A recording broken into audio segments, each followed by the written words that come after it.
সারাদিন রোজা রেখে সবার জন্য ইফতার বানাইতে যে মনের মধ্যে কি একটা শান্তি অনুভব হয় সেটা আসলে মেয়েরা ছাড়া কেউই বলতে পারবে না। তো চলো তোমাদের সাথে সেই অনুভূতিগুলো শেয়ার করি। Hello everyone, welcome to my another new blog.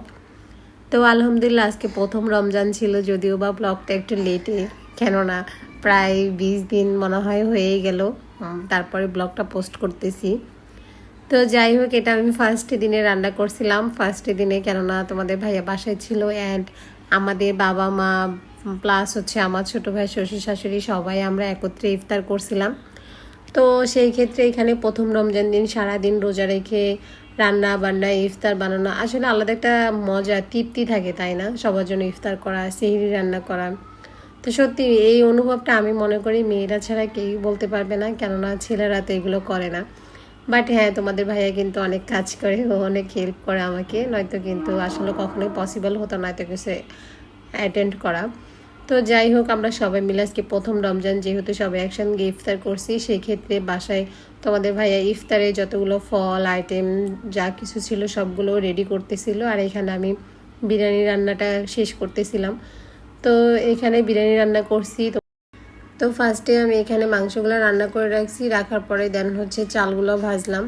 আর আমার মনে হয় পোলাও রান্না করো বাট বিরিয়ানি রান্না করো, চালগুলো ভাজার উপর আমার মনে হয় টেস্ট আর স্মেলটা গুড আসে। তো যাই হোক, আমি অনেক সময় নিয়ে চালগুলো ভেজে দেন হচ্ছে মাংসগুলো অ্যাড করছি। বাট মাংস অ্যাড করার পরেও কিন্তু আমি এটা অনেক সময় নিয়ে ভাজলাম, তোমরা কিন্তু দেখলে বুঝতে পারবে কালারটা অলরেডি চেঞ্জ হয়ে আসছে। তো আমি এখানে একদম গরম পানি অ্যাড করে দিলাম, মানে একদম গরম না, হালকা একটু গরম হয়েছে, যেহেতু আমার সময় ছিল না দ্রুত কাজটা সারার জন্য। তো হালকা গরম হওয়ার সঙ্গে সঙ্গে আমি এখানে পানিটা ঢেলে দিছি। বাট ভেবেছিলাম হয়তো চালটা সিদ্ধ হবে না বা ভালো হবে না, তবে তোমরা দেখলেই বুঝতে পারবে লাস্ট ফিনিশিং অনেক সুন্দর আসছে। তো আমি এখানে কিছু আস্ত কাঁচামরিচ দিয়ে দিলাম একটু ঝালের জন্য, যদি মেবি কেউ মনে করে যে এখানে ঝাল একটু কম হয়েছে তাহলে এটা খেতে পারবে।